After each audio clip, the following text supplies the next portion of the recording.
With the recent release of the Xbox X, we've got some Xbox X controllers, and I placed an order for this sexy looking Xbox X in shock blue, but I also ordered the Pulse Red variant, which arrived a few days later.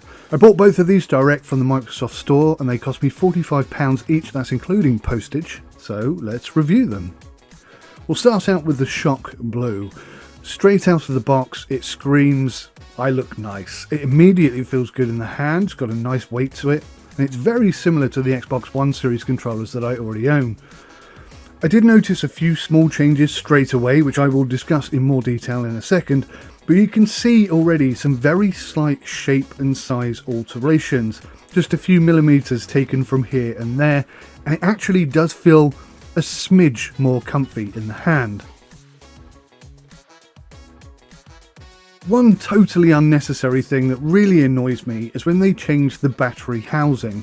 There's absolutely no need for it. Yes, the battery life has supposedly been extended, but now I have to replace all of my rechargeable batteries and the charging docks that I charge them on. And you can see here that the battery size is exactly the same. They've just added some extra teeth, purely in order to force you to buy new versions of these things. And right now, trust me, the picking is slim for this option. Trying to find a compatible battery pack and charging dock is actually pretty tricky. So let's just chuck these provided Duracell non-rechargeable batteries in, and you can hopefully see on the cam here that they have a positive and negative marker inside the device. So let's power it up and see how well it connects to my PC via Bluetooth.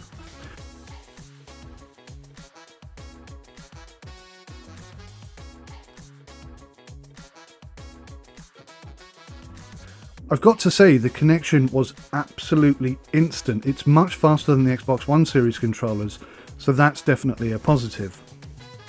One new feature of the Xbox X series controller, of course, is this share button in the middle.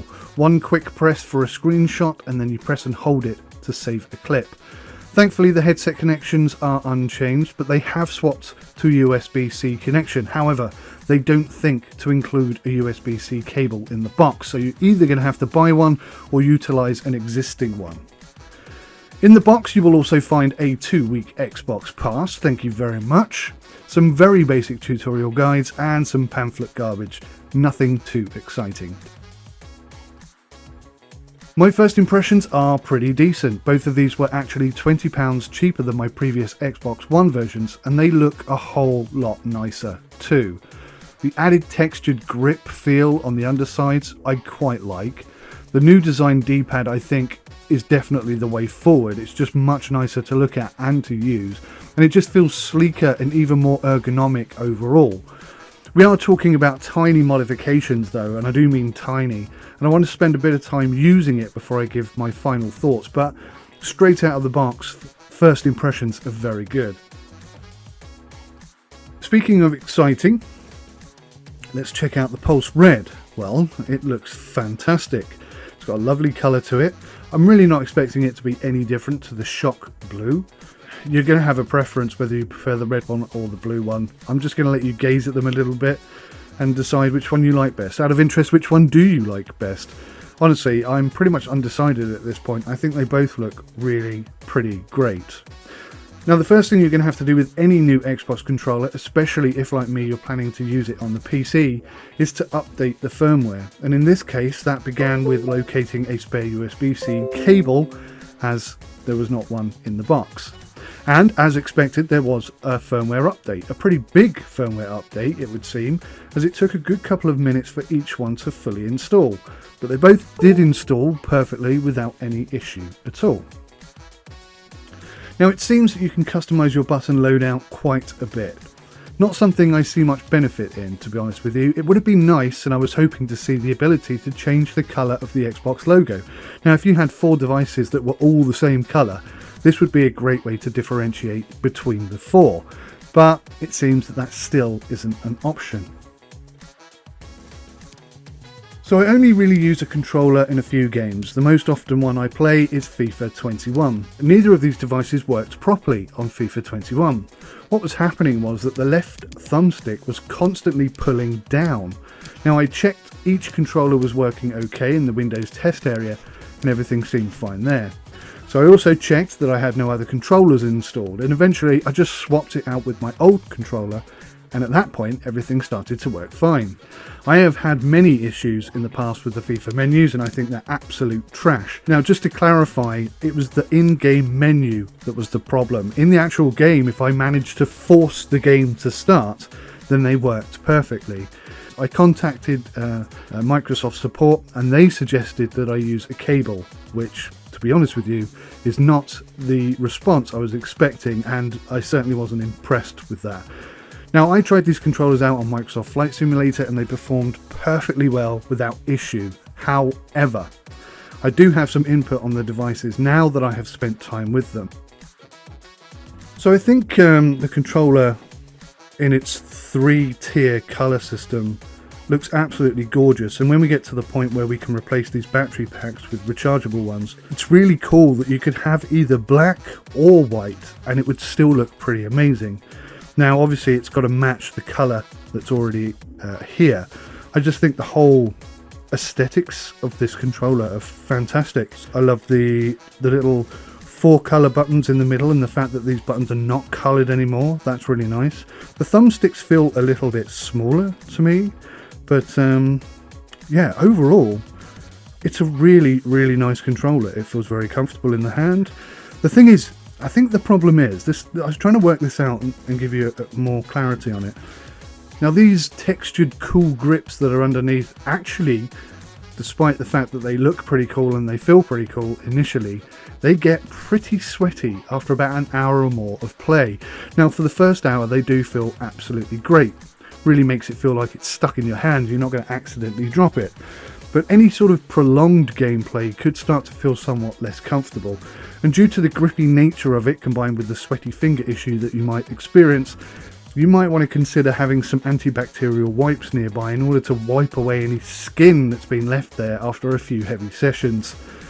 And I'm talking about playing games like Microsoft Flight Simulator here, not PUBG, so this is very low intensity gaming, but yeah, you get hot sweaty hands, you're definitely going to have a problem with these.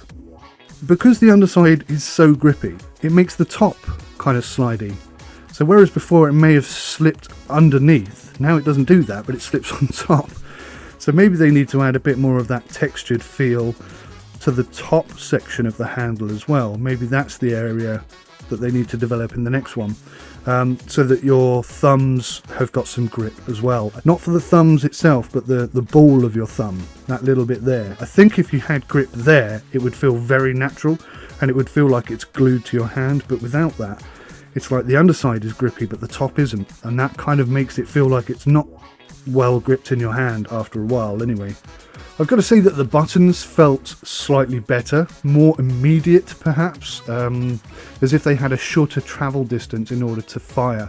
And I found that the axis buttons were a little more accurate too. And yeah, I've just noticed actually that there's some grips on the buttons as well. Now these are, I almost didn't notice them. But yeah, I quite like that. And it's only on the trigger buttons, not on the axis trigger buttons, not on the shoulder buttons. So maybe that helps you immediately identify which button you're holding. I don't know. I absolutely love the D-pad. I mean, all that's changed is the design of it, but in my opinion, all D-pads should be made this way in the future. It just feels like this is how they should have always been made. And it's worth noting again that the connection to my Bluetooth was immediate and faultless throughout. 10 to 15 hours of gameplay hasn't dropped once. The only issue I had was in the FIFA menus. The FIFA game was fine, but the FIFA menus were awful. It actually feels lighter. I think, I don't know, maybe it's the slight ergonomic changes that have been applied, or maybe, I really don't know what it is. It just feels better in my hand. It feels lighter in my hand, even though technically it's slightly heavier. So yeah, it's USB-C instead of micro USB cable, which could be it. Again, I'm not sure there's much benefit to that. The new Bluetooth reduces battery usage, thereby making the batteries last longer. But you know, I think it's time they stop sending out Duracell batteries and actually provide us with a rechargeable battery pack that you can plug in. there's not really much I can say negatively about it. I do think they should have included a cable, because not everybody has a USB-C cable. I'm sure most people do, but you know, I have one for my phone, but that's for my phone. I don't want to use it on my controller.